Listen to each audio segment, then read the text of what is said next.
जब 161 वीरेन का राज या प्लानिंग। गुंजन की आंखें दर्द से भींची हुई थी। नीलेश उसे बालों से घसीटते हुए कमरे में पकड़ बाहर से लॉक कर दिया, फिर वापस शराब के घूंट पर घूंट भरने लगा। रात हो चुकी थी लेकिन शाश्वत ने एक भी निवाला मुंह में नहीं डाला था। वीरेन ने एक आखिर बार कोशिश करने की सोची और उसके पास आकर बैठ गया। शशि, तेरे इस तरह नहीं खाने से अंकल होश में तो नहीं आ जाएंगे ना? लेकिन हाँ, जब उन्हें होश में आ जाएगा तब वो जरूर तुझे ऐसे देख परेशान हो जाएंगे, इसलिए चल चल कर थोड़ा कुछ खा ले यार। हाँ शशि, वीर ठीक कह रहा है, अगर तू भूखा रहेगा तो क्या अंकल को अच्छा लगेगा नहीं ना? तो चल मान जा भी यार। मयंक भी उसके पास बैठते हुए बोला। इधर सभी लोग शांति निवास पहुंच चुके थे। वो लोग फ्रेश होने अपने कमरे ये चले गए और कर्नल मलिक नीचे के ही गेस्ट रूम में जाकर फ्रेश होने लगे। फ्रेश होने के बाद नंदनी जी और देवराज जी नीचे आए। डाइनिंग टेबल पर इतनी शांति देख वो बोले, नंदू क्या बात है, अभी तक तीनों नीचे नहीं आए? सब ठीक तो है ना? अरु और हिति तो ठीक है ना? चलो चलकर देखते हैं। आप मलिक भाई साहब को बुलाए, तब तक मैं देखकर आती हूँ कि ये लोग अभी तक नीचे क्यों नहीं आए। नंदनी जी इतना बोल सीढ़ियों की तरफ बढ़ जाती है। यहाँ हॉस्पिटल में मयंक और वीरेन के बार बार समझाने पर शाश्वत कॉफी पीने के लिए मान जाता है तो मयंक तीनों के लिए कॉफी लेकर आ जाता है। तीनों अपनी अपनी कॉफी खामोशी से पी रहे थे, तभी शाश्वत ने वीरेन से पूछा, वीर क्या प्लान किया है तूने? उसकी बात सुन मयंक और वीरेन चौंक जाते हैं। क्या मतलब है तेरा शशि? वीर घबराहट से अपने चेहरे को इधर उधर करते हुए बोलने लगा, क्योंकि वो जो करने वाला था उसके बारे में सिवाय वीरेन के और कोई नहीं जानता था। इधर उधर देखने से जो तुम करने वाले हो वो हमसे छुप नहीं पाएगा वीर। तुमने जब मुझे शिमला में ही रुकने को कहा था और तेज को भी वापस अपने साथ लेकर इंदौर आ गए थे, जबकि उसे तुम्हें पुलिस के हवाले करना था, वो भी नहीं किया और उसे तुमने अपने सीक्रेट फार्म हाउस पर छुपा रखा है। क्यों? ये सब तुमने बिना किसी कारण तो नहीं किया होगा ना? ऐसा भी क्या है जो तुम हम दोनों से भी नहीं बता रहे हो? शाश्वत उसकी आंखों में देखते हुए बोला। शशि क्या बोल रहा है वीर? क्या तूने हमसे छुपकर कुछ करने का प्लान किया है? देख, अगर ऐसा है तो मुझसे बुरा कोई नहीं होगा, जो भी करेंगे हम सब मिलकर करेंगे, समझा? मयंक गुस्से से वीरेन को घूरते हुए बोला। तुम दोनों गलत समझ रहे हो मुझे। ऐसा कुछ नहीं है, मैं अगर कच करूंगा तो तुम दोनों को भी तो शामिल करूंगा, वीरेन हिचकिचाते हुए बोला। वीर हमारी आंखों में आंखें डालकर बोल, ऐसे नजरें चुरा कर नहीं, मयंक ने कहा। उसकी बात सुन वीर इधर उधर देखने लगा। इसका मतलब शशि ठीक कह रहा है, तूने कुछ बड़ा प्लान किया है ना? मयंक अपनी आईब्रो उचकाते हुए बोला। मैं अभी आया, बोल वो वहां से उठ कर जाने लगा कि शशि ने उसका हाथ पकड़ा और बैठाते हुए उसके हाथ को अपने सिर पर रखते हुए बोला, मेरी कसम खाकर बोल वीर, क्या चल रहा है तेरे दिमाग में? यार तुम दोनों समझ क्यों नहीं रहे हो? वीर हाथ खींचते हुए बोला। समझ तू नहीं रहा है वीर, हम तीनों ने साथ मिलकर काम करने की कसम खाई थी और भूल मत, तेरा सच हमने सबसे छुपाया हुआ है, इसलिए हमसे चालाकी मत करना वीर, वरना ठीक नहीं होगा। मयंक और शशि गुस्से में बोला। वही नंदनी जी हिति और अरु दोनों के कमरे में देखकर आ चुकी थी, पर दोनों ही अपने कमरे में नहीं थे। तभी उन्हें शुभी के कमरूहर से बात करने और हंसने की आवाजें आई तो वो उस तरफ चली गई। कमरे के अंदर देखा तो हिति, प्रीति, शुभी और अरु चारों ही बच्चों के जैसे फिलो फाइट करते और मस्ती करते हुए दिखी। उन्हें हंसते मुस्कुराते देख उनके दिल को सुकून मिल रहा था। आखिर वो इसी हंसी को तो अपने बच्चों के चेहरे पर चाहती थी। अरे बच्चों, आप लोगों को भूख नहीं लगी है? चलो नीचे चलकर खाना खा लो। अरे मम्मा, आप कब आई और अंकल कैसे है? शुभी जल्दी से भागकर नंदनी जी के पास खड़ी हो गई। चिंता मत करो, तुम्हारे फेवरेट अंकल अब खतरे से बाहर, कल तुम सब भी हॉस्पिटल चलकर उनसे मिल लेना। नंदनी जी उनके चेहरे पर हाथ फेर कर बोली। मम्मा आपने हमें क्यों नहीं बताया, हम भी आपके साथ चलते ना? हिति और अरु दोनों उसके पास आकर बोली। बेटा चिंता मत करो, वो अब ठीक है, तुम दोनों की अभी ठीक तबीयत भी सही नहीं हुई है और तुम दोनों ही सो रही थी, इसलिए मैंने शुभी को भी यही तुम दोनों के लिए छोड़ दिया था। अब ये सब छोड़ो और चलो चलकर खाना खा लो। फिर हिति और शुभी दोनों को ही पढ़ना भी है, एग्जाम नजदीक है तुम्हारे। नंदनी जी बोली। हिति प्रीति को भी अपने साथ नीचे ले आई। सभी ने साथ में खाना खाया। खाने के बाद प्रीति घर जाने लगी तो नंदनी जी उसे ड्राइवर के साथ जाने का बोल देती है, क्योंकि अंधेरा हो गया था। अरु अपने कमरे में जाकर ऋषि को फोन करने लगी, क्योंकि जब से वो ऑफिस की मीटिंग में गया था तब से ही उसने अभी तक उससे बात नहीं की थी। और वही हिति और शुभी अपनी अपनी पढ़ाई करने लगी। इधर मिशिका अभी फिलहाल में शांत थी, क्योंकि वो कुछ भी ऐसा नहीं करना चाहती थी जिससे वो किसी के नजर आए। इस बार उसने अपनी प्लानिंग अच्छे से कर ली। इस बार वो अक्षय के कंधे पर बंदूक रखकर निशाना लगाना चाह रही थी, पर ये शायद उसकी बहुत बड़ी गलतफहमी साबित होने वाली थी। जब 162 क्या कारण है? इधर मिशिका अभी फिलहाल में शांत थी क्योंकि वो कुछ भी ऐसा नहीं करना चाहती थी जिससे वो किसी के नजर आए। इस बार उसने अपनी प्लानिंग अच्छे से कर ली। इस बार वो अक्षय के कंधे पर बंदूक रखकर निशाना लगाना चाह रही थी, पर ये शायद उसकी बहुत बड़ी गलतफहमी साबित होने वाली थी। गुंजन को आज अपने हर वो गुनाह याद आ रहे थे जो उसने नीलेश के साथ मिलकर किए थे। ज्यादा ही पर थोड़ा लालच तो उसे भी था ही। वैसे भी लालच तो लालच होता है, वो थोड़ा हो या ज्यादा इससे फर्क नहीं पड़ता। अब उसी लालच का अंजाम भुगत रही थी गुंजन की। आखिर क्यों उसने नीलेश के बहकावे में आकर वो उसका साथ दिया? अगर वो उसका साथ देने के लिए राजी ना होती तो शायद आज उसकी हालत ऐसी ना होती। आज वो खुद को अपने पिता की मौत का जिम्मेदार मान बंद कमरे में पड़ी आंसू बहा रही थी। देख वीर, हमसे कुछ भी छुपाने की गलती मत करना, नहीं तो इसका अंजाम बहुत बुरा होगा, समझा ना? मयंक वीर का कॉलर पकड़कर खींचते हुए बोला। मयंक छोड़ मुझे, क्या कर रहा है तू? पागल हो गया है क्या? वीरेन उसे खुद को छुड़ाते हुए बोला। हाँ पागल हो गया हूँ, तेरे कारण पागल हो गया हूँ। तू समझता क्या है खुद को? हाँ, कहीं का शहंशाह है तू जो हर वक्त अपनी ही मर्जी चलाएगा। मयंक गुस्से से चिल्लाते हुए बोला। बता वीर, क्या चल रहा है तेरे दिमाग में? क्या करना चाहता है तू? शाश्वत बोला। तुम दोनों समझ क्यों नहीं रहे हो मेरी बात को? मैं क्या समझे हम बता, और क्या समझाना चाहता है तू हमें कि आखिर दोस्ती में दगा कैसे देते हैं? वो दोनों गुस्से में बोले। Shut up, just shut up, खबरदार जो तुम दोनों ने मेरी दोस्ती का लिए कुछ कहा तो। वीरेन को भी गुस्सा आने लगा था शशि और मयंक की बात सुनकर। तीनों ही अब हाथ पाए पर उतर आए थे कि उन्हें नस की गुस्से से भरी आवाज आई। ये हॉस्पिटल है, आप सबका घर नहीं जो इस तरह आप सब ऊंची आवाज में लड़ रहे हैं और हाथापाई कर रहे हैं। यहाँ मरीज भर्ती है, तकलीफ हो रही है उन्हें। आप सबके इस तरह शोर शराबा करने से अगर लड़ना ही है तो बाहर जाकर लड़िए, यहाँ नहीं। सॉरी, हम ध्यान रखेंगे। तीनों ने तुरंत अपनी गलती की माफी मांग ली। हम कहकर वो चली गई। वीर, तुझे हमारी कसम सच सच बता, चल क्या रहा है तेरे मन में? देखो, मैं इन सब में तुम्हें इन्वॉल्व नहीं कर सकता, वीरेन निराशा से बोला। और हम जान सकते हैं ऐसा करने का कारण क्या है? मयंक ने कहा।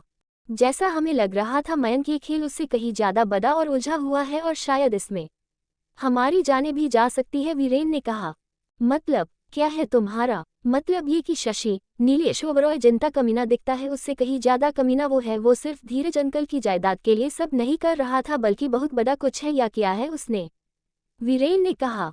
मतलब, और तुझे कैसे पता चला कि उसने क्या किया है?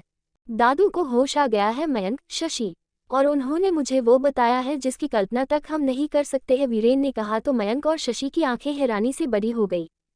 इधर एकांत परेशान सा अपने स्टडी रूम में बैठा था। उसके चेहरे के आते जाते भाव देख कोई भी अंदाजा लगा सकता था कि उसे कोई बड़ी परेशानी घेरे हुए है। क्या हुआ बड़े पापा, आप परेशान लग रहे हैं और खाना भी नहीं खाया आज आपने? अक्षय स्टडी रूम में आते हुए बोला। अरे नहीं बेटा, ऐसी कोई बात नहीं, खाना खाने का मन नहीं था इसलिए नहीं खाया, एकांत जी मुस्कुराने की कोशिश करते हुए बोले।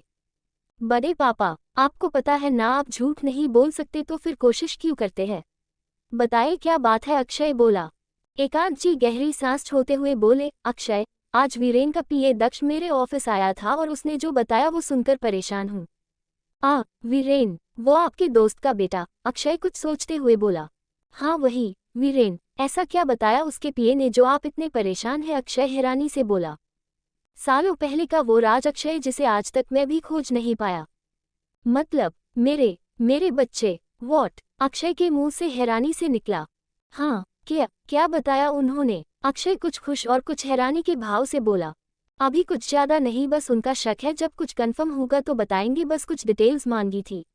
एकांत जी बोले। होप कि शायद वाली कुछ जान पाए तो शायद बड़ी माँ की तबीयत में भी सुधार हो सके, अक्षय एक उम्मीद से बोला। हाँ बेटा, अब तो बस एक यही उम्मीद मुझे दिखाई दे रही है, वरना तो हर मुमकिन कोशिश कर चुका हूँ उस दिन का सच जानने का। वैसे ये सब छोड़ो, इस बार तुम हमारे मॉल में कुछ ज्यादा ही वक्त नहीं बिता रहे हो, एकांत जी अक्षय का ध्यान भटकाते हुए बोला। अब वो बड़े पा ऐसा कुछ नहीं है, वो तो काम या दा है बस, अक्षय सकपकाते हुए बोला। तो बरखुरदार, तुम इतना सकपका क्यों रहे हो जैसे तुम्हारी चोरी पकड़ी गई हो? काम ज्यादा है या किसी का इंतजार ज्यादा है? एकांत जी अक्षय के मजे लेते हुए शरारत से बोले।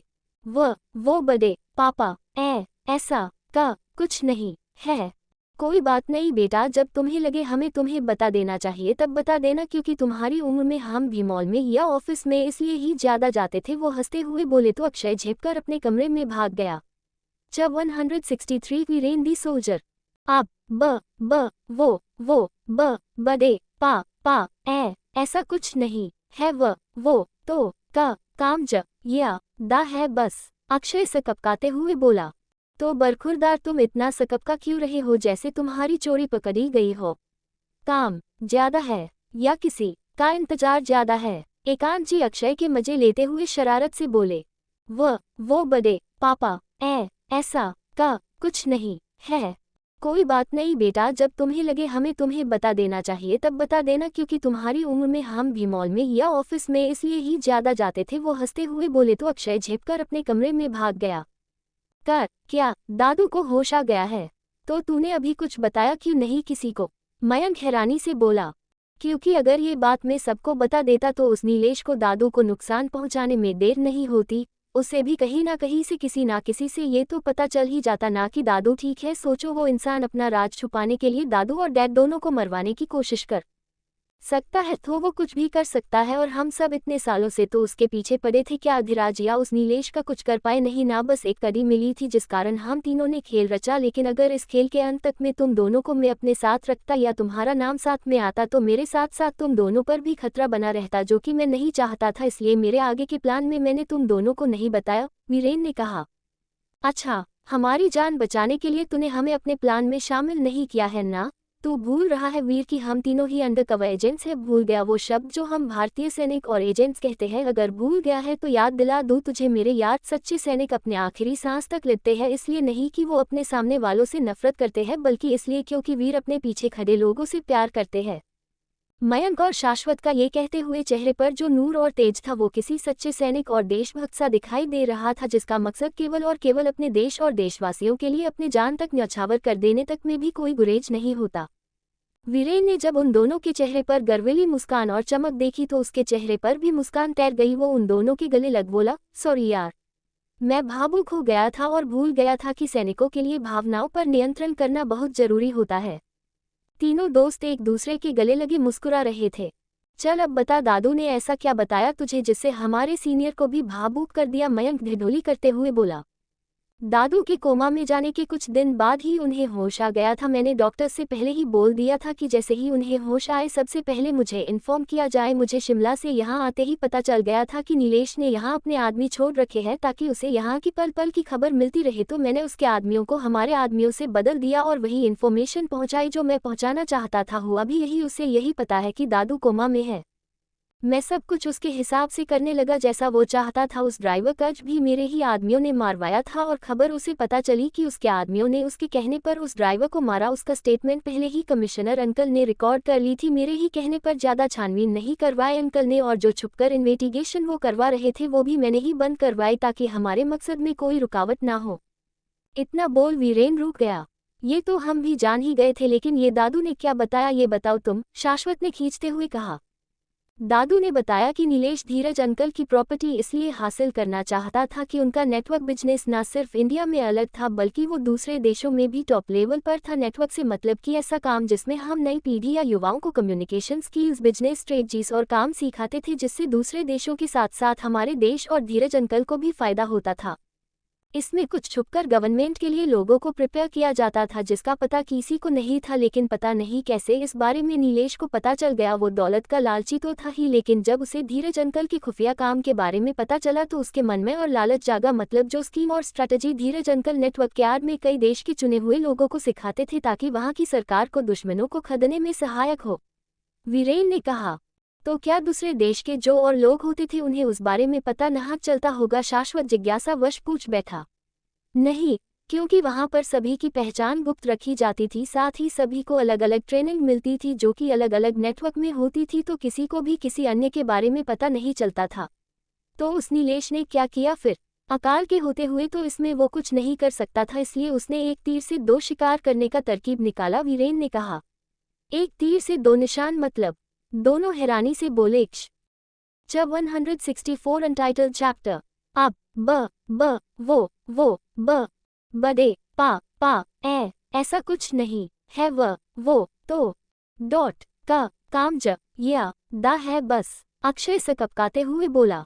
तो बरखुरदार तुम इतना सकपका क्यों रहे हो जैसे तुम्हारी चोरी पकड़ी गई हो? काम ज्यादा है या किसी का इंतजार ज्यादा है? एकांत जी अक्षय के मजे लेते हुए शरारत से बोले। वो बड़े पापा, ऐसा का कुछ नहीं है। कोई बात नहीं बेटा, जब तुम्हें लगे हमें तुम्हें बता देना चाहिए तब बता देना, क्योंकि तुम्हारी उम्र में हम भी मॉल में या ऑफिस में इसलिए ही ज्यादा जाते थे। वो हंसते हुए बोले तो अक्षय झेपकर अपने कमरे में भाग गया। क्या दादू को होश आ गया है? तो तूने अभी कुछ बताया क्यों नहीं किसी को? मयंक हैरानी से बोला। क्योंकि अगर ये बात मैं सबको बता देता तो उस नीलेश को दादू को नुकसान पहुंचाने में देर नहीं होती। उसे भी कहीं ना कहीं से किसी ना किसी से ये तो पता चल ही जाता ना कि दादू ठीक है। सोचो, वो इंसान अपना राज छुपाने के लिए दादू और डैड दोनों को मरवाने की कोशिश कर सकता है, तो वो कुछ भी कर सकता है। और हम सब इतने सालों से तो उसके पीछे पड़े थे, क्या अधिराज या उस नीलेश का कुछ कर पाए? नहीं ना, बस एक कड़ी मिली थी जिस कारण हम तीनों ने खेल रचा। लेकिन अगर इस खेल के अंत तक में तुम दोनों को मैं अपने साथ रखता या तुम्हारा नाम साथ में आता तो मेरे साथ साथ तुम दोनों पर भी खतरा बना रहता, जो कि मैं नहीं चाहता था। इसलिए मेरे आगे के प्लान में मैंने तुम दोनों को नहीं बताया, वीरेन ने कहा। अच्छा, हमारी जान बचाने के लिए तूने हमें अपने प्लान में शामिल नहीं किया है ना? तू भूल रहा है वीर कि हम तीनों ही अंडरकवर एजेंट्स हैं। भूल गया वो शब्द जो हम भारतीय सैनिक और एजेंट्स कहते हैं? अगर भूल गया है तो याद दिला दूं तुझे मेरे यार, सच्चे सैनिक अपने आखिरी सांस तक लेते हैं, इसलिए नहीं कि वो अपने सामने वालों से नफरत करते हैं, बल्कि इसलिए क्योंकि वीर अपने पीछे खड़े लोगों से प्यार करते हैं। मयंक और शाश्वत का ये कहते हुए चेहरे पर जो नूर और तेज था वो किसी सच्चे सैनिक और देशभक्त सा दिखाई दे रहा था, जिसका मकसद केवल और केवल अपने देश और देशवासियों के लिए अपने जान तक न्यौछावर कर देने तक में भी कोई गुरेज नहीं होता। वीरेन ने जब उन दोनों के चेहरे पर गर्वीली मुस्कान और चमक देखी तो उसके चेहरे पर भी मुस्कान तैर गई। वो उन दोनों के गले लग बोला, सॉरी यार, मैं भावुक हो गया था और भूल गया था कि सैनिकों के लिए भावनाओं पर नियंत्रण करना बहुत जरूरी होता है। तीनों दोस्त एक दूसरे के गले लगे मुस्कुरा रहे थे। चल अब बता, दादू ने ऐसा क्या बताया तुझे जिससे हमारे सीनियर को भी भावुक कर दिया? मयंक ढिढोली करते हुए बोला। दादू के कोमा में जाने के कुछ दिन बाद ही उन्हें होश आ गया था। मैंने डॉक्टर से पहले ही बोल दिया था कि जैसे ही उन्हें होश आए सबसे पहले मुझे इन्फॉर्म किया जाए। मुझे शिमला से यहाँ आते ही पता चल गया था कि नीलेश ने यहाँ अपने आदमी छोड़ रखे हैं ताकि उसे यहाँ की पल पल की खबर मिलती रहे, तो मैंने उसके आदमियों को हमारे आदमियों से बदल दिया और वही इन्फॉर्मेशन पहुँचाई जो मैं पहुँचाना चाहता था। हुआ भी यही, उसे यही पता है कि दादू कोमा में है। मैं सब कुछ उसके हिसाब से करने लगा जैसा वो चाहता था। उस ड्राइवर कज भी मेरे ही आदमियों ने मारवाया था और खबर उसे पता चली कि उसके आदमियों ने उसके कहने पर उस ड्राइवर को मारा। उसका स्टेटमेंट पहले ही कमिश्नर अंकल ने रिकॉर्ड कर ली थी। मेरे ही कहने पर ज़्यादा छानबीन नहीं करवाए अंकल ने, और जो छुपकर इन्वेस्टिगेशन वो करवा रहे थे वो भी मैंने ही बंद करवाई ताकि हमारे मकसद में कोई रुकावट ना हो। इतना बोल वीरेन रुक गया। ये तो हम भी जान ही गए थे, लेकिन ये दादू ने क्या बताया ये बताओ तुम, शाश्वत ने खींचते हुए कहा। दादू ने बताया कि नीलेश धीरज अंकल की प्रॉपर्टी इसलिए हासिल करना चाहता था कि उनका नेटवर्क बिजनेस न सिर्फ इंडिया में अलग था बल्कि वो दूसरे देशों में भी टॉप लेवल पर था। नेटवर्क से मतलब कि ऐसा काम जिसमें हम नई पीढ़ी या युवाओं को कम्युनिकेशन स्किल्स, बिजनेस स्ट्रेटजीज और काम सिखाते थे, जिससे दूसरे देशों के साथ साथ हमारे देश और धीरज अंकल को भी फायदा होता था। इसमें कुछ छुपकर गवर्नमेंट के लिए लोगों को प्रिपेयर किया जाता था जिसका पता किसी को नहीं था, लेकिन पता नहीं कैसे इस बारे में नीलेश को पता चल गया। वो दौलत का लालची तो था ही, लेकिन जब उसे धीरज अंकल की खुफिया काम के बारे में पता चला तो उसके मन में और लालच जागा। मतलब जो स्कीम और स्ट्रैटेजी धीरज अंकल नेटवर्क के आड़ में कई देश के चुने हुए लोगों को सिखाते थे ताकि वहां की सरकार को दुश्मनों को खदेड़ने में सहायक हो। वीरेन ने कहा, तो क्या दूसरे देश के जो और लोग होते थे उन्हें उस बारे में पता नहीं चलता होगा? शाश्वत जिज्ञासावश पूछ बैठा। नहीं, क्योंकि वहां पर सभी की पहचान गुप्त रखी जाती थी, साथ ही सभी को अलग अलग ट्रेनिंग मिलती थी जो कि अलग अलग नेटवर्क में होती थी, तो किसी को भी किसी अन्य के बारे में पता नहीं चलता था। तो उस नीलेश ने क्या किया फिर? अकाल के होते हुए तो इसमें वो कुछ नहीं कर सकता था, इसलिए उसने एक तीर से दो शिकार करने का तरकीब निकाला, वीरेन ने कहा। एक तीर से दो निशान मतलब? दोनों हैरानी से CH 165 अनटाइटल्ड चैप्टर। आयुधिक की बात सुन मायरा हैरानी से उससे पूछती है, पर वो लोग हैं कौन और हमारे आश्रम को क्यों जलाना चाहते हैं? उसकी बात सुनकर आयुधिक मुस्कुराते हुए कहता है, आप इतनी भी बेवकूफ़ नहीं दिखती है miss Myra. Sorry, special officer Myra Singh. Ayudhik के मुंह से अपनी आइडेंटिटी जानकर वो हैरान रह गई। वो हकलाते हुए बोली, ये ... ये तुम क्या कह रहे हो? कौन सर? Special officer? विस्मयादिबोधक चिन्ह विस्मयादिबोधक चिन्ह। मैं मायरा हूँ। आपको कोई गलत फहमी हुई है, कहते हुए इधर उधर देखने लगती है। इस पर आयुधिक कहता है, मुंबई का डॉन ऐसे ही नहीं बना हूँ। यहाँ अगर एक पत्ता भी हिलता है तो मुझे इसकी खबर अपने घर बैठे ही मिल जाती है। और तुम कह रही हो कि मुझे कोई गलतफहमी हुई है। हाँ। हंसते हुए, यहाँ पुलिस वालों का आना और जाना दोनों हमारी मर्जी से होता है। तो तुम्हें क्या लगता है कि तुम्हारे बारे में मुझे कुछ पता नहीं चलेगा? इस गलतफहमी में मत रहना, मिस मायरा। जब जानते ही हो मेरे बारे में तो मुझे क्यों बचाया? मैं स्पेशल ऑफिसर हूँ और तुम्हारे लिए तो ये खतरे की बात है, फिर भी क्यों? मायरा बोली, तुम एक ईमानदार ऑफिसर हो और ये आयुधिक सिंह शेखावत ईमानदार पुलिस वालों की हमेशा इज्जत करता है और करता रहेगा। और किसी दिन अगर मैं आपको अरेस्ट करूँ तो तब भी मुझे छोड़ दोगे, मारोगे नहीं? मायरा उसकी आंखों में आंखें डालकर कहती है, जिस दिन मेरे खिलाफ तुम एक भी सबूत लेकर मुझे अरेस्ट करने आओगी, कसम भोलेनाथ की ये आयुधिक खुद अरेस्ट होगा और फिर कभी जुर्म की दुनिया में पैर भी नहीं रखेगा। मायरा, आपका ख्वाब बहुत जल्द पूरा करूंगी, ये वादा है मेरा। हमें इंतजार रहेगा उस दिन का, तब तक आप आराम करिए, हम डॉक्टर से डिस्चार्ज के बारे बात करके आते हैं, कहकर जाने लगा। तभी मायरा बोली, आप इतनी ना करे, एक गैंगस्टर को पुलिस वाले की इतनी फिक्र नहीं करनी चाहिए और तब जब वो उसके पीछे लगी हो। आयुधिक मुस्कुराते हुए कहता है, हम किसी पुलिस वालों की फिक्र नहीं कर रहे बल्कि उस इंसान की फिक्र कर रहे हैं जिसने हमारी जान बचाने के लिए खुद को खतरे में डाल दिया, और ऐसे इंसान की फिक्र करना तो बनता है। और वैसे भी हमारी जान बचाकर आपने हम पर जो कर्ज आया है उसे तो उतारना पड़ेगा ना, क्योंकि आयुधिक किसी का उधार नहीं रखता, कहकर बाहर चला गया।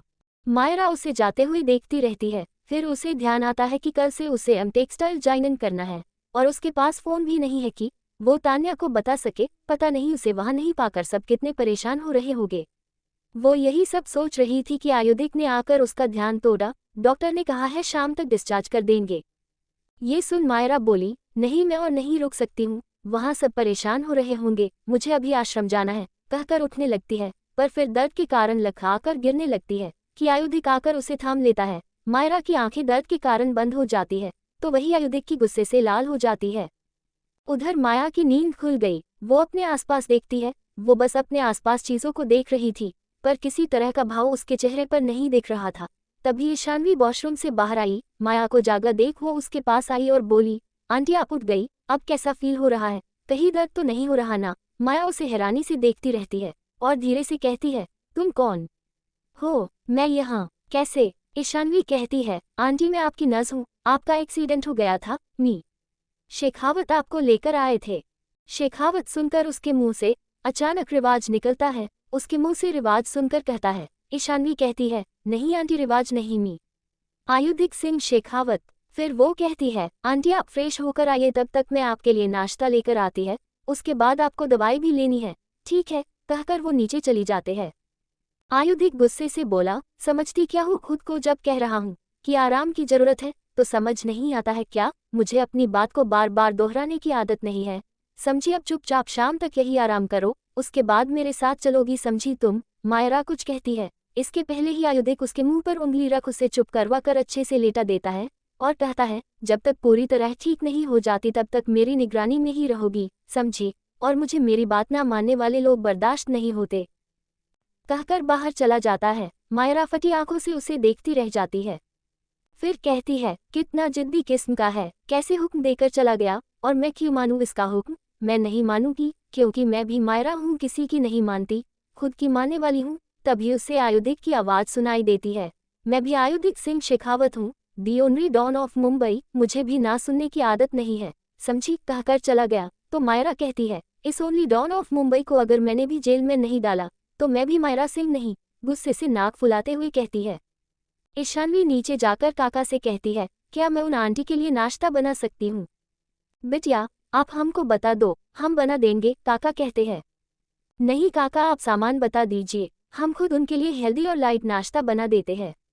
ईशानवी बहुत प्यार से बोली, ठीक है, हम यही है, आपको जो सामान चाहिए बताते जाना, हम आपको दे देंगे, काका बड़े प्यार से बोले।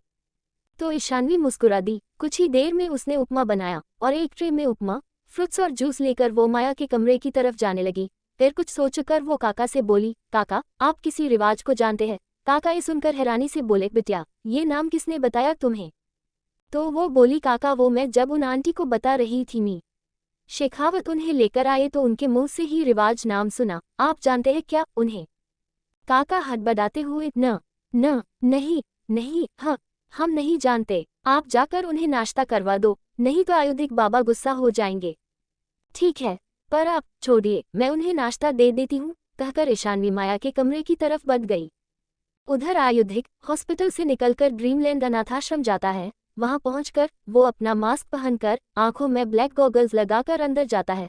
अंदर सभी मायरा के ना होने के कारण परेशान थे। तान्या और आंटी आपस में कुछ बातें कर रहे थे कि तभी आयुधिक दरवाजे को खटखटाता है। आवाज सुन सभी लोग उस तरफ देखते हैं। आयुधिक के मास्क में होने के बावजूद सब उन्हें पहचान लेते हैं सिवाय तान्या के। कोष्टक, क्योंकि इसके पहले आयुधिक जब भी आश्रम आया तब तान्या और मायरा दोनों ही नहीं होती थी। सभी बच्चे दौड़कर आयुधिक के गले लग जाते हैं और आयुधिक भी बड़े प्यार से उनके गले लग जाता है। तो उनमें से एक बच्चा पूछता है, भैया आप इतने दिनों बाद आए और हमारी चॉकलेट भी नहीं लाए। तो आयुधिक उसके गाल को प्यार से छूते हुए कहता है, ऐसे कैसे हो सकता है कि मैं बिना रिश्वत के आ जाऊं, कहकर अपनी जेब से ढेर सारी टॉफी निकालकर उनके सामने रख देता है। सब टॉफी लेकर बहुत खुश हो जाते हैं। तो आयुधिक कहता है, बच्चों अब आप खेलो, मुझे ना आंटी से काम है। सभी बच्चे खुशी खुशी खेलने चले जाते हैं। आयुधिक आंटी के पास आता है और कहता है, आंटी आपसे कुछ बात करनी है। तो आंटी तनु को कहती है, तनु तुम बाहर जाकर बच्चों को देखो। तो तनु आयुधिक को देखते हुए चली जाती है। आंटी आयुधिक को अपने कमरे में ले जाती है और दरवाजा बंद करते हुए कहती है, बोलो बेटा क्या बात करनी है। तो आयुधिक कहता है, आंटी आपने मुझे मायरा और जो लड़की बाहर मिली उसके बारे में बताया क्यों नहीं, और जब भी मैं यहाँ आता है तब भी ये दोनों नहीं मिली, क्यों? तो आंटी कहती है, बेटा मानती हूँ कि मैंने तुम्हें इन दोनों के बारे में नहीं बताया, पर बेटा मेरी मजबूरी थी, मैं मायरा की कसम में बंधी थी, इसलिए नहीं बता पाई। आंटी की आंखें ये बोलते हुए नम हो गई। तो अब बता दीजिए, आयुधिक ने सपाट लहजे में कहा। तो आंटी बोली, बेटा मायरा लगभग 7 साल पहले मिली थी मुझे, बहुत बुरी हालत थी उसकी। उसे देख ऐसा लग रहा था कि बहुत दिनों से भूखी प्यारी हो। सड़क के किनारे झुरमुटों के बीच मिली थी, ऐसा लग रहा था कि किसी से छुपकर बैठी थी वहां, और वही बेहोश हो गई। हम उसे यहाँ ले आए, इलाज कराया। वो हर वक्त डरी सहमी थी, बस किसी को याद करके रोती रहती और कहती कि तुम झूठे हो, मुझे नहीं ढूंढ पाए।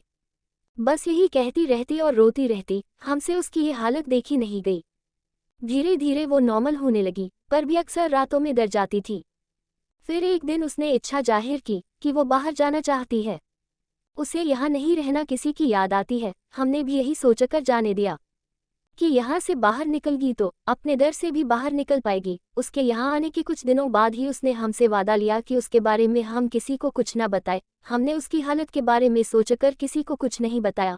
फिर मायरा को हमने हमारे सहेली के आश्रम जो हिमाचल में है वहाँ भेज दिया। 2 साल पहले ही वो वापस आई और बोली अब यही रहना चाहती है हम सबके साथ। तो हमें मना करने की हिम्मत नहीं थी। कितने समय के बाद उसकी खनकती हुई आवाज़ सुनी थी। फिर आयुधिक ने कहा, और तान्या, ये करीब 1.5 साल पहले समुद्र के किनारे मायरा को बेहोश मिली थी। जब होश आया तो ये अपने बारे में कुछ नहीं जानती थी। इसे तान्या नाम भी मायरा ने दिया है। आंटी मैं मायरा का कमरा देख सकता हूँ? आयुधिक उत्सुकतावश बोला। तो आंटी उसे अपने साथ मायरा के कमरे में ले आई। वो मायरा के कमरे में जाकर देखता है तो वहाँ ज़्यादा कुछ नहीं होता है, बस पलंग, टेबल और कपबोर्ड ही होता है। वो कपबोर्ड खोलकर देखता है तो उसमें कुछ कपड़े और एक फाइल होती है। वो फाइल लेकर देखता है और आंटी से पूछता है, आंटी ये फाइल? तो आंटी उसे बताती है कि वो ये फाइल किसी को छूने नहीं देती, पता नहीं कुछ स्केच बनाते रहती थी वो। आयुधिक उत्सुकतावश वो फाइल खोलकर देखता है तो उसकी आंखों से झरझर आंसू बहने लगता है। वो रो पड़ता है। आयुधिक को इस तरह रोते देख आंटी उसको पास आती है और कहती है, क्या हुआ बेटा, तुम ऐसे रो क्यों रहे हो? हमारा मन बहुत घबरा रहा है, कुछ तो बोलो बेटा। आयुधिक के मुंह से कुछ नहीं निकलता है, वो बस बेतहाशा रोता ही रहता है। ये देख आंटी उसे अपना गले लगा लेती है और उसका सर सहलाती है। आयुधिक कुछ देर में शांत हो जाता है। तो आंटी उससे फिर पूछती है, बेटा क्या हुआ, तुम ऐसे रो क्यों रहे थे? अभी तक तो सब ठीक था, फिर ऐसा क्या देख लिया इस फाइल में जो तुम रोने लगे? आयुधिक वो फाइल उसको दिखाता है। उस फाइल में एक बच्चे की तस्वीर बनी होती है जिसके नीचे लिखा होता है, मेरे जिंदा रहने की वजह मेरा वंश। उस बच्चे की तस्वीर को देख आंटी को कुछ समझ नहीं आया। तो आयुधिक उनसे कहता है, आंटी मेरी माँ ही मिल गई मुझे। आंटी मेरी माँ ही मिल गई, मायरा ही मेरी माँ ही है। मेरी तलाश खत्म हो गई आंटी। आज आपको बता नहीं सकता मैं कितना खुश हूँ, कहते हुए फिर उसके आंसू बहने लगे। आंटी उसे कहती है, इसका मतलब तुम मायरा की वंश हो। वो मुस्कुराते हुए कहती है, मैं आज बहुत खुश हूँ, बहुत। फिर कुछ शांत होकर कहती है, आज तो इतनी खुशी का दिन है, फिर तुम रो क्यों रहे हो? तो वो कहता है, क्या करूँ आंटी, समझ नहीं आ रहा, उसके मिलने कर खुश हो या उसकी ऐसी हालत मेरे कारण हुई, ये सोचकर खुद को सजा दो जिसे मैं सारी दुनिया से छुपाकर खुद में महफूज रखना चाहता था। आज वो मेरे ही कारण दर्द में है। मैं कैसे उसके दर्द का कारण बन गया, जिसकी एक हल्की सी खरोंच भी मुझसे बर्दाश्त नहीं होती थी। कैसे आंटी, कैसे? तुम कहना क्या चाहते हो, कैसी हालत? और एक मिनट, आज सुबह से मायरा भी मिल नहीं रही है, और तुम भी आज अचानक ही मायरा के बारे में। आयुधिक बेटा, साफ साफ बताओ क्या बात है, हमें बहुत डर लग रहा है, बताओ क्या हुआ है।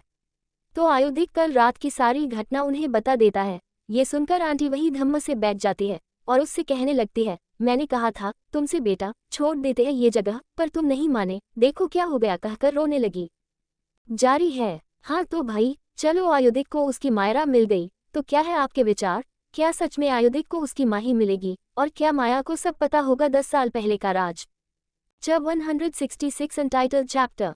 आंटी आयुधिक से कहती है, बेटा मैंने कहा था कि ये जगह हम छोड़ देते हैं, पर तुमने मना कर दिया। इस जगह को लेकर मैं अब और किसी की जान खतरे में नहीं डाल सकती, मैं ये जगह खाली कर दूंगी।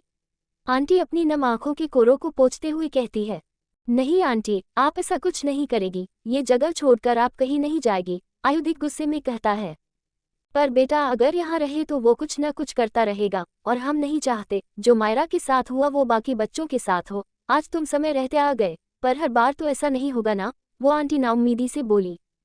आंटी जब तक मैं हूँ कोई इस जगह पर कुछ नहीं कर सकता। और आंटी आप कब से घबराने लगी? अच्छा छोड़िए ये बातें। विस्मयादिबोधक चिन्ह, विस्मयादिबोधक चिन्ह, विस्मयादिबोधक चिन्ह। ये बताए कि इस जगह को छोड़ने के बाद जी पाएगी आप, रह पाएगी अंकल की यादों के बगैर? आंटी आपने ही कहा था ना कि अंकल हमेशा आपके साथ इस घर के रूप में रहते हैं।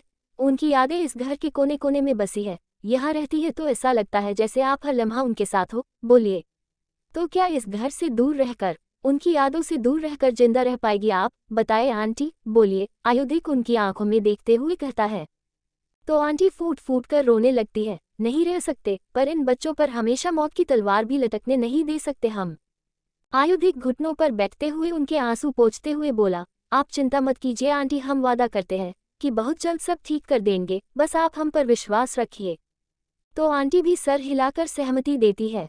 आंटी एक बात, और ये बात अभी प्लीज किसी को मत बताइएगा, मायरा को भी नहीं, और हाँ, जब तक माँ ही ठीक नहीं हो जाती वो हमारे पास रहेगी। आपको कोई इतराज तो नहीं ना? आंटी मुस्कुराते हुए कहती है, हमें क्यों इतराज होगा, वो तो अपने वंश के साथ ही होगी। तो उसकी बात सुनकर आयुधिक मुस्कुरा उठता है। अच्छा आंटी अब मैं चलता हूँ, मेरी लेडी गैंगस्टर वेट कर रही होगी। आयुधिक हंसते हुए कहता है। तो आंटी हैरानी से, हे लेडी गैंगस्टर? कुछ नहीं आंटी, मुझे अब चलना चाहिए, कहकर आयुधिक तुरंत निकल गया। आयुधिक के जाने के बाद तान्या वहां आई और बोली, आंटी ये यहाँ क्या करने आया था? तो आंटी संभल कर, ये चेक देने आए थे, पहले भी आते थे पर तुम और मायरा यहाँ नहीं होते थे, इसलिए तुम हैरान हो, देखा नहीं बच्चे कैसे मिले थे उससे? वो बात को संभालते हुए बोली। तान्या कुछ और पूछती इससे पहले ही आंटी बोल पड़ी, ये सब छोड़ो, ये बताओ तुम्हें ऑफिस नहीं जाना क्या? आज तो पहला दिन है और आज ही ले जाओगी तो कैसे चलेगा? चलो जाओ, तब तक मैं नाश्ता बना देती हूँ सबके लिए। कहकर जाने वाली होती है कि तनु फिर उन्हें सवालों के कटघरे में खड़ा करते हुए पूछती है, आंटी पर मायरा?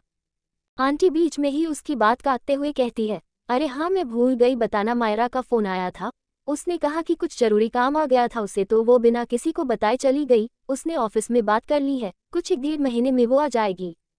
तनु हैरानी से, 1-1.5 महीने? आंटी उसे लीव कैसे मिल गई जबकि ऑफिस का फर्स्ट डे है आज, और ऐसा क्या काम आ गया उसे जो इतने दिन लग जाएंगे?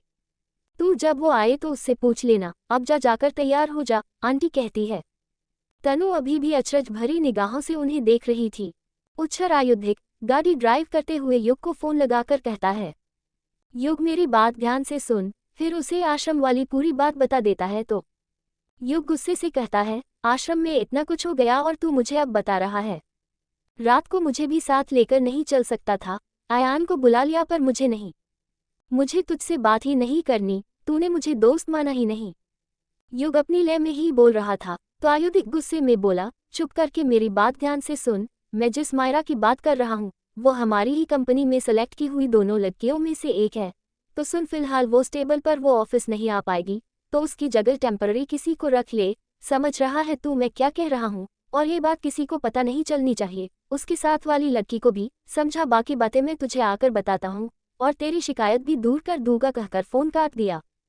यो घूर कर फोन को देखता है और कहता है, ये हमेशा ऐसे ही करता है, आने दो, बात ही नहीं करूंगा, समझता क्या है खुद को। आयुधिक अब हॉस्पिटल आता है और सीधा डॉक्टर के पास जाता है और पूछता है क्या शाम तक वो घर जा सकती है, तो डॉक्टर उसे शाम तक ले जाने की परमिशन दे देता है। आयुधिक डॉक्टर से बात कर मायरा के कमरे में आता है और उसे उसका फोन देता है जो उसने आते समय ले लिया था आश्रम से, और कहता है शाम को मेरे साथ चल रही हो, मैंने तुम्हारे आश्रम और ऑफिस दोनों जगह बात कर ली है। ये सब सुनकर मायरा बोलती है, तुम होते कौन हो मुझे कहने वाले कि मुझे कहाँ जाना है और कहाँ नहीं? तो आयुधिक गुस्से में उस पर चिल्लाते हुए कहता है, तुमसे पूछा नहीं है, मैंने कहा है, और आगे से इस तरीके से मुझसे बात मत करना, वरना अभी मेरा जो शांत रूप देखा है उसे रौद्र रूप में बदलते हुए देखोगी, समझी? तो ध्यान रहे मैं तुम्हारा जूनियर नहीं हूँ जो तुम्हारी बेफिजूल का गुस्सा बर्दाश्त करूँ। मैं आयुधिक हूँ, आयुधिक, समझी? मुझे अपने शांत रूप में ही रहने दो, उसे उग्र मत बनाओ, कहकर चला जाता है। मायरा उसका ऐसा रूप देखकर डर जाती है और एक ओर सिमट जाती है। उधर आयुधिक गुस्से में इधर उधर टहल रहा था, उसे समझ नहीं आ रहा था कि उसने क्यों मायरा से गुस्से में बात की। कितना डर गई थी वो जब वो उस पर चिल्ला रहा था। वो गुस्से से अपना हाथ जोर से दीवार पर मारता है, फिर खुद को कंट्रोल कर किसी को फोन लगाकर कहता है, शाम तक फार्म हाउस साफ हो जाना चाहिए और एक लड़की को भी काम पर रखो वहां, कहकर फोन रख देता है। जब 167 अनटाइटल्ड चैप्टर। अब वो बड़े पा ऐसा कुछ नहीं है, वो तो डॉट का काम ज या दा है बस। अक्षय सकपकाते हुए बोला, तो बरखुरदार तुम इतना सकपका क्यों रहे हो जैसे तुम्हारी चोरी पकड़ी गई हो? काम ज्यादा है या किसी का इंतजार ज्यादा है? एकांत जी अक्षय के मजे लेते हुए शरारत से बोले, वो बड़े पापा ऐसा का कुछ नहीं है। कोई बात नहीं बेटा, जब तुम्हें लगे हमें तुम्हें बता देना चाहिए तब बता देना, क्योंकि तुम्हारी उम्र में हम भी मॉल में या ऑफिस में इसलिए ही ज्यादा जाते थे। वो हंसते हुए बोले तो अक्षय झेपकर अपने कमरे में भाग गया। क्या दादू को होश आ गया है? तो तूने अभी कुछ बताया क्यों नहीं किसी को? मयंक हैरानी से बोला, क्योंकि अगर ये बात मैं सबको बता देता तो उस नीलेश को दादू को नुकसान पहुंचाने में देर नहीं होती। उसे भी कहीं ना कहीं से किसी ना किसी से ये तो पता चल ही जाता ना कि दादू ठीक है। सोचो, वो इंसान अपना राज छुपाने के लिए दादू और डैड दोनों को मरवाने की कोशिश कर सकता है, तो वो कुछ भी कर सकता है। और हम सब इतने सालों से तो उसके पीछे पड़े थे, क्या अधिराज या उस नीलेश का कुछ कर पाए? नहीं ना, बस एक कड़ी मिली थी जिस कारण हम तीनों ने खेल रचा। लेकिन अगर इस खेल के अंत तक में तुम दोनों को मैं अपने साथ रखता या तुम्हारा नाम साथ में आता तो मेरे साथ साथ तुम दोनों पर भी खतरा बना रहता, जो कि मैं नहीं चाहता था। इसलिए मेरे आगे के प्लान में मैंने तुम दोनों को नहीं बताया, वीरेन ने कहा। अच्छा, हमारी जान बचाने के लिए तूने हमें अपने प्लान में शामिल नहीं किया है ना? तू भूल रहा है वीर कि हम तीनों ही अंडरकवर एजेंट्स हैं। भूल गया वो शब्द जो हम भारतीय सैनिक और एजेंट्स कहते हैं? अगर भूल गया है तो याद दिला दूं तुझे मेरे यार, सच्चे सैनिक अपने आखिरी सांस तक लेते हैं, इसलिए नहीं कि वो अपने सामने वालों से नफरत करते हैं, बल्कि इसलिए क्योंकि वीर अपने पीछे खड़े लोगों से प्यार करते हैं। मयंक और शाश्वत का ये कहते हुए चेहरे पर जो नूर और तेज था वो किसी सच्चे सैनिक और देशभक्त सा दिखाई दे रहा था, जिसका मकसद केवल और केवल अपने देश और देशवासियों के लिए अपने जान तक न्यौछावर कर देने तक में भी कोई गुरेज नहीं होता। वीरेन ने जब उन दोनों के चेहरे पर गर्वीली मुस्कान और चमक देखी तो उसके चेहरे पर भी मुस्कान तैर गई। वो उन दोनों के गले लग बोला, सॉरी यार, मैं भावुक हो गया था और भूल गया था कि सैनिकों के लिए भावनाओं पर नियंत्रण करना बहुत जरूरी होता है। तीनों दोस्त एक दूसरे के गले लगे मुस्कुरा रहे थे। चल अब बता, दादू ने ऐसा क्या बताया तुझे जिससे हमारे सीनियर को भी भावुक कर दिया? मयंक ढिढोली करते हुए बोला, दादू के कोमा में जाने के कुछ दिन बाद ही उन्हें होश आ गया था। मैंने डॉक्टर से पहले ही बोल दिया था कि जैसे ही उन्हें होश आए सबसे पहले मुझे इन्फॉर्म किया जाए। मुझे शिमला से यहाँ आते ही पता चल गया था कि नीलेश ने यहाँ अपने आदमी छोड़ रखे हैं ताकि उसे यहाँ की पल पल की खबर मिलती रहे, तो मैंने उसके आदमियों को हमारे आदमियों से बदल दिया और वही इन्फॉर्मेशन पहुँचाई जो मैं पहुँचाना चाहता था। हुआ भी यही, उसे यही पता है कि दादू कोमा में है। मैं सब कुछ उसके हिसाब से करने लगा जैसा वो चाहता था। उस ड्राइवर का भी मेरे ही आदमियों ने मारवाया था और खबर उसे पता चली कि उसके आदमियों ने उसके कहने पर उस ड्राइवर को मारा। उसका स्टेटमेंट पहले ही कमिश्नर अंकल ने रिकॉर्ड कर ली थी। मेरे ही कहने पर ज़्यादा छानबीन नहीं करवाए अंकल ने, और जो छुपकर इन्वेस्टिगेशन वो करवा रहे थे वो भी मैंने ही बंद करवाई ताकि हमारे मकसद में कोई रुकावट ना हो। इतना बोल वीरेन रुक गया। ये तो हम भी जान ही गए थे, लेकिन ये दादू ने क्या बताया ये बताओ तुम, शाश्वत ने खींचते हुए कहा। दादू ने बताया कि नीलेश धीरज अंकल की प्रॉपर्टी इसलिए हासिल करना चाहता था कि उनका नेटवर्क बिजनेस न सिर्फ इंडिया में अलग था बल्कि वो दूसरे देशों में भी टॉप लेवल पर था। नेटवर्क से मतलब कि ऐसा काम जिसमें हम नई पीढ़ी या युवाओं को कम्युनिकेशन स्किल्स, बिजनेस स्ट्रेटजीज और काम सिखाते थे, जिससे दूसरे देशों के साथ साथ हमारे देश और धीरज अंकल को भी फायदा होता था। इसमें कुछ छुपकर गवर्नमेंट के लिए लोगों को प्रिपेयर किया जाता था जिसका पता किसी को नहीं था, लेकिन पता नहीं कैसे इस बारे में नीलेश को पता चल गया। वो दौलत का लालची तो था ही, लेकिन जब उसे धीरज अंकल के खुफिया काम के बारे में पता चला तो उसके मन में और लालच जागा। मतलब जो स्कीम और स्ट्रैटेजी धीरज अंकल नेटवर्क के आड़ में कई देश के चुने हुए लोगों को सिखाते थे ताकि वहां की सरकार को दुश्मनों को खदेड़ने में सहायक हो। वीरेन ने कहा, तो क्या दूसरे देश के जो और लोग होते थे उन्हें उस बारे में पता नहीं चलता होगा? शाश्वत जिज्ञासावश पूछ बैठा। नहीं, क्योंकि वहां पर सभी की पहचान गुप्त रखी जाती थी, साथ ही सभी को अलग अलग ट्रेनिंग मिलती थी जो कि अलग अलग नेटवर्क में होती थी, तो किसी को भी किसी अन्य के बारे में पता नहीं चलता था। तो उस नीलेश ने क्या किया फिर? अकाल के होते हुए तो इसमें वो कुछ नहीं कर सकता था, इसलिए उसने एक तीर से दो शिकार करने का तरकीब निकाला। वीरेन ने कहा। एक तीर से दो निशान मतलब? दोनों हैरानी 168 करीबी और सरप्राइज।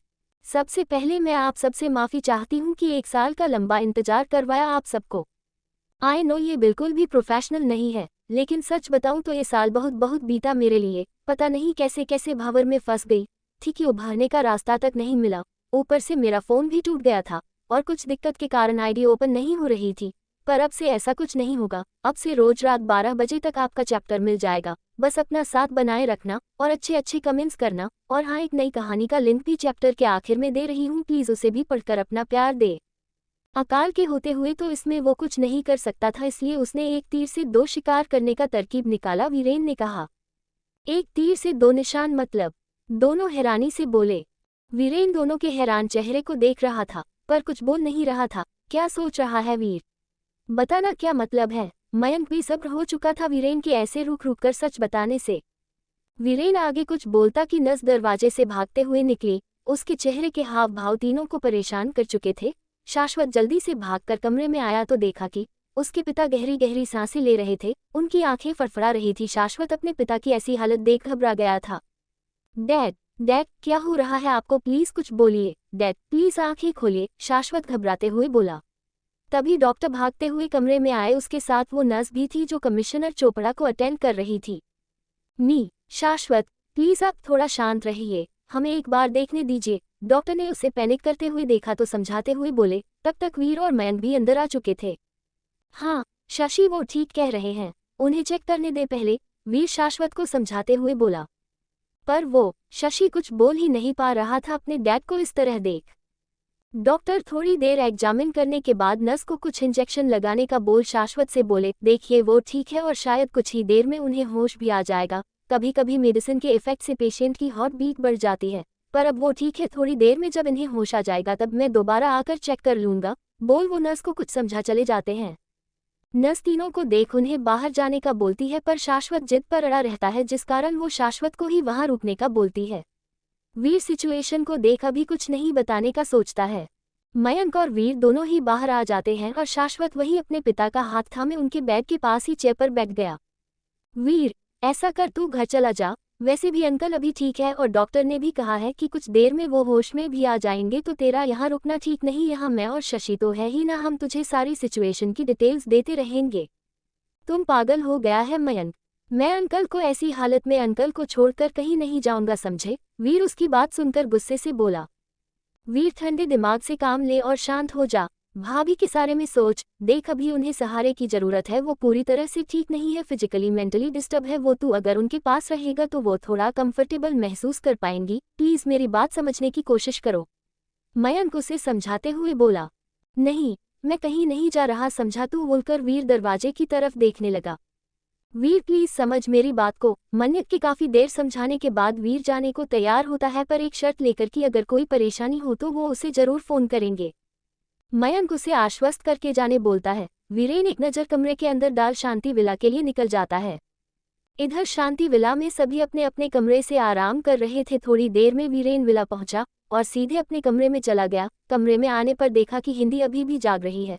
उसने एक नज़र घड़ी को देखा तो उस पर 12:30 बज रहे थे। उसने अंदर आते हुए होती से बोला, तुम सोई नहीं अभी तक? इतनी देर तक जागना तुम्हारी हेल्थ के लिए सही नहीं है। मैं शुभी के साथ पढ़ रही थी, इसलिए अभी तक जागी थी। वो कमिश्नर अंकल कैसे हैं? हिती धीरे से बोली। वो ठीक है, फिलहाल तुम आराम करो, मैं फ्रेश होकर आया। कहते हुए वीर बाथरूम में घुस गया। होती उसके बाहर आने का इंतजार करने लगी। उसके चेहरे पर कुछ सवाल थे जिसका जवाब उसे वीर से चाहिए था। थोड़ी देर में वीर ब्लैक लोवर में बाहर आया। वो टॉवल से बाल पोंछते हुए आया। वीर ने अपनी अपर बॉडी पर कुछ नहीं पहना था। होती उसे ऐसा देख नजरें फेर लेती है, जिसे देख हल्की मुस्कान लिए वीरेन कहता है, ऐसे नजरें फेरने से कुछ नहीं होगा। ऐसा मुझ में कुछ नहीं है जो तुमसे छुपा है, और ऐसा तुम में कुछ नहीं है जो मुझ में छुपा है, तो नजरें बस मुझे पर ही टिकाए रखो। वीरेन की बात सुनकर होती गुस्से से उसे घूरने लगी। होती को खुद को घूरता देख वो टॉवल सोफे पर फेंक को बैन के करीब आया और हिंदी की तरफ बढ़ने लगा। होती धीरे धीरे पीछे की तरफ खिसकने लगी थी। पीछे बैग के हेडबोर्ड पर टकराने से वो रुक गई। वीर के शरीर से आती शौव जेल की स्मेल हिती को पागल करने लगी। वो भूलने लगी कि उसे वीर से कुछ जवाब चाहिए थे। उसने होली थी वीर के खुले चेस्ट पर हाथ रख अपनी आंखें बंद कर वीर को खुद के करीब महसूस करने लगी। वीर उसके इस रिएक्शन से मुस्कुरा रहा था। वो धीरे धीरे उसके करीब आया और उसके होठों के करीब आकर होले से फुसफुसाकर बोला, मिसेज कौशिक, संभालिए खुद को, कहीं आपके बेसब्र चेहरे को देख अगर मैं बेसब्र हो गया तो बड़ी मुश्किल हो जाएगी आपके लिए। वीर की सांसों की छुअन अपने होठों पर महसूस कर हिती से हर गई। उसकी पकड़ वीर के गले पर कस गई। हिती का दिल उसकी करीबी से बेतहाशा धड़कने लगा। उसकी हालत देख वीर खुश हो रहा था। वो कुछ नहीं करना चाहता था, क्योंकि उसे डॉक्टर की बात अच्छे से याद थी कि उसे हिती के करीब नहीं जाना है। उसका मिसकैरेज हुआ है, ये उसकी बॉडी के लिए सही नहीं थी। हिती पूरी तरह मदहोश होती कि वीर ने कहा, सो जाओ हितू, कल सुबह कुछ स्पेशल है तुम्हारे लिए। उसकी बात सुनकर हिती अचानक होश में आई और हैरानी से उसकी तरफ देखने लगी। जब 169 अरुणिमा और ऋषि। वीर की सांसों की छुअन अपने होठों पर महसूस कर हिती से हर गई। उसकी पकड़ वीर के गले पर कस गई। हिती का दिल उसकी करीबी से बेतहाशा धड़कने लगा। उसकी हालत देख वीर खुश हो रहा था। वो कुछ नहीं करना चाहता था, क्योंकि उसे डॉक्टर की बात अच्छे से याद थी कि उसे हिती के करीब नहीं जाना है। उसका मिसकैरेज हुआ है, ये उसकी बॉडी के लिए सही नहीं थी। हिती पूरी तरह मदहोश होती कि वीर ने कहा, सो जाओ हितू, कल सुबह कुछ स्पेशल है तुम्हारे लिए। उसकी बात सुनकर हिती अचानक होश में आई और हैरानी से उसकी तरफ देखने लगी। कुछ स्पेशल? क्या स्पेशल है कल? हिती कंफ्यूज थी वीरेन के इस तरह बोलने से। कल पता चल जाएगा, अभी फिलहाल तुम सो जाओ क्योंकि कल सुबह जल्दी उठना है तुम्हें, बोलकर वीरेन उसकी बगल में लेट जाता है। हिती जो बेड से लगभग चिपक कर लेटी थी वो सीधी होकर बैठ गई और वीरेन को घूरते हुए बोली, क्या चल रहा है आपके दिमाग में और कौन सा सरप्राइज दे रहे हैं आप? मुझे आप पर बिल्कुल भी विश्वास नहीं है। सरप्राइज के नाम पर आप हार्ट अटैक देते हो। मुझे बताओ कौन सा सरप्राइज है, क्या स्पेशल है? हिती बोलते हुए रोने लगी। शशिश चुप, हमेशा रोना जरूरी है क्या? और तुम्हें सब कुछ पता चल जाएगा, इसलिए अभी चुपचाप सो जाओ। वीरेन उसे अपने बगल में गिराते हुए हिती की ऊपर आकर बोला, मैं बोला देती हूँ मैं आपके साथ कहीं नहीं जाऊंगी, समझे आप बहुत बुरे हो, मेरा फायदा उठाते हो, मेरे दादाजी से दूर कर दिया, मुझसे जबरदस्ती शादी की, आप बहुत बुरे हो। हिती वीरेन को खुद से दूर करते हुए बोली, हाँ हूँ मैं बुरा, और बहुत ज्यादा बुरा हूँ मैं, लेकिन अब तुम्हें इसी बुरे इंसान के साथ रहना है लाइफ टाइम, समझी तुम? वीरेन हिती के हाथों को कसकर पकड़ते हुए बोला।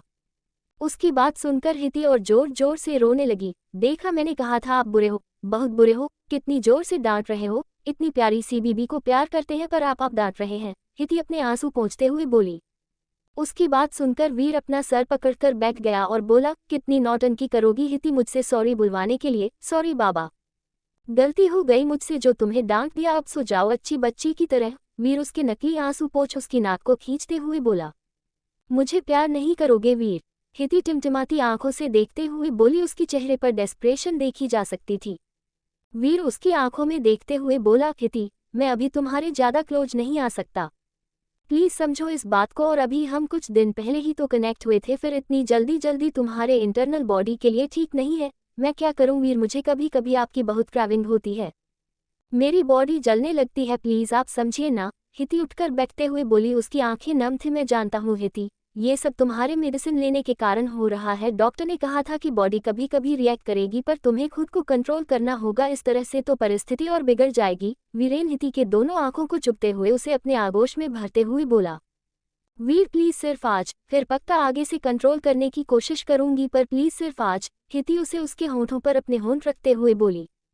वीर उसकी हालत समझ रहा था, इसलिए अब उसने ज्यादा बहस न की और उस किस में हिति का साथ डेस्परेटली देने लगा। दूसरी तरफ अरु अपने कमरे में बेड पर लेटी थी। उसने कमरे की लाइट जला रखी थी। कमरे में अकेले उसे नींद नहीं आ रही थी। जरा सी भी आहट उसे डरा रही थी।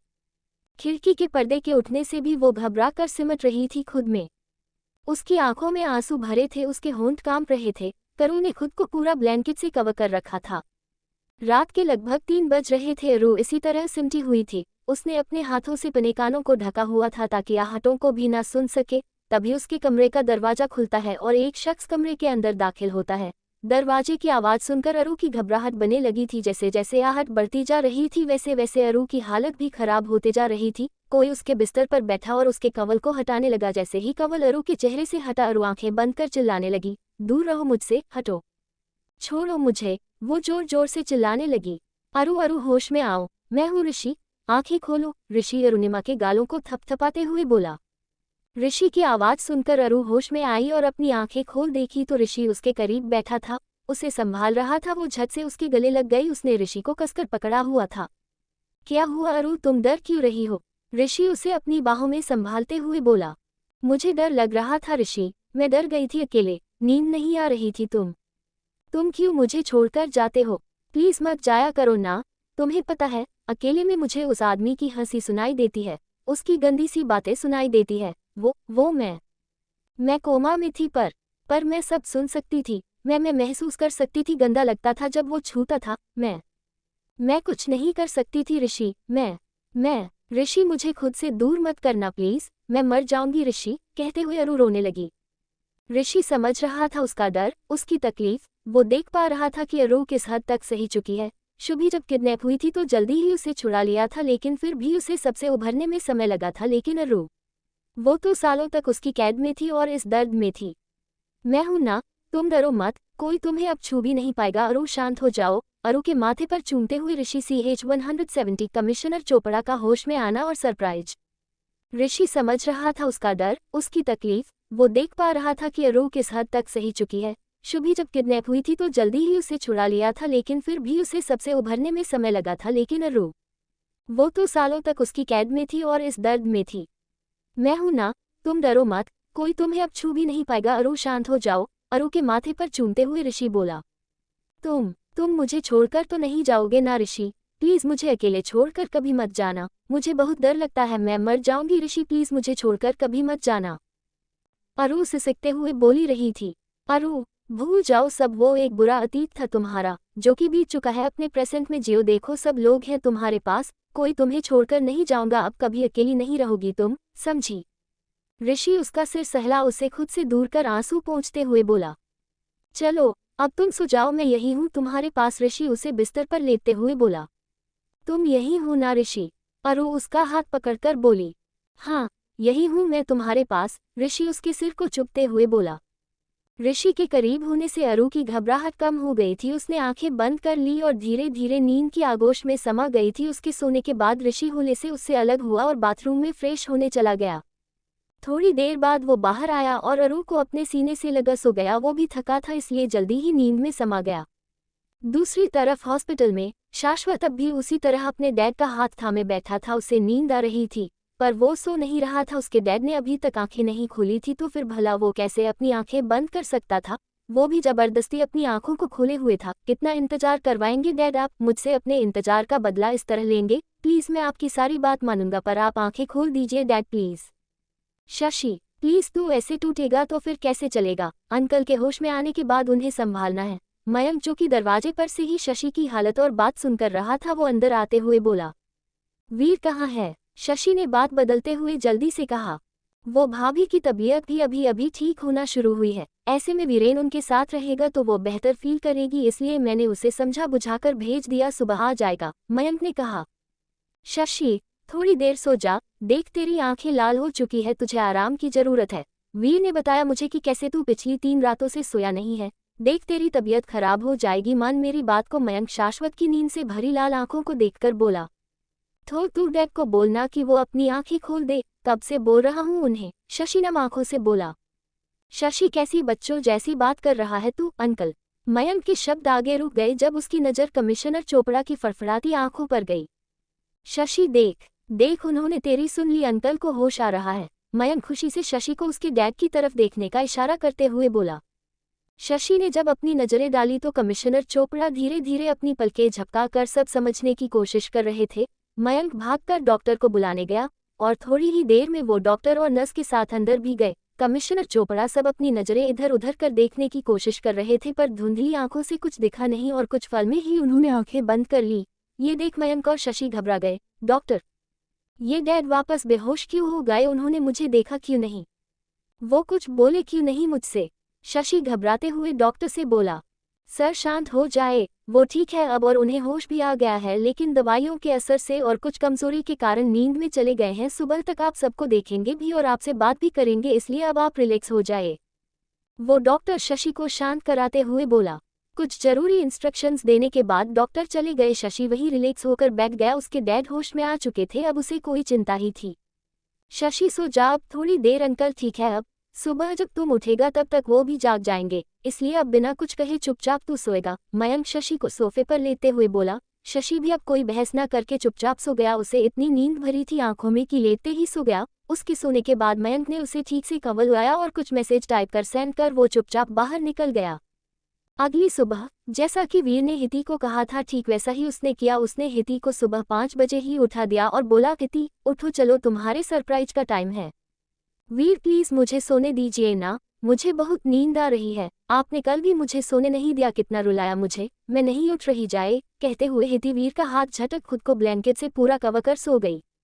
नहीं चलो उठो, मुझे तुम्हारी नौटंकी अच्छे से पता है, अब उठो वरना मैं तुम्हें उठाकर ऐसे ही बाथटब में डाल दूंगा, फिर बाद में मुझे मत कहना बताकर नहीं किया। बोल वो जैसे ही हिति को गोद में उठाता है, हिति तुरंत हड़बड़ाते हुए उठकर बोली, नहीं नहीं उठ रही हूँ मैं, प्लीज सुबह सुबह नहलाना नहीं। हम गुड, अब चलो जल्दी से तैयार हो जाओ और गार्डन में चलो, कुछ स्पेशल है, वो बोला तो हिति खुन्नस में वीर घूरते हुए बाथरूम चली गई। इधर वीर उसे ऐसे गुस्से में जाता देख मुस्कुराकर क्लोजेट में चेंज करने चला गया। थोड़ी देर बाद वीर और हिति गार्डन में थे। हिति वीर को गुस्से में घूरते रही थी। मुझे नहीं, सामने देखो, तारांकन की आवाज जैसे ही उसके कानों में पड़ी, हिति सामने देखने लगी और सामने देखते ही घबरा कर उस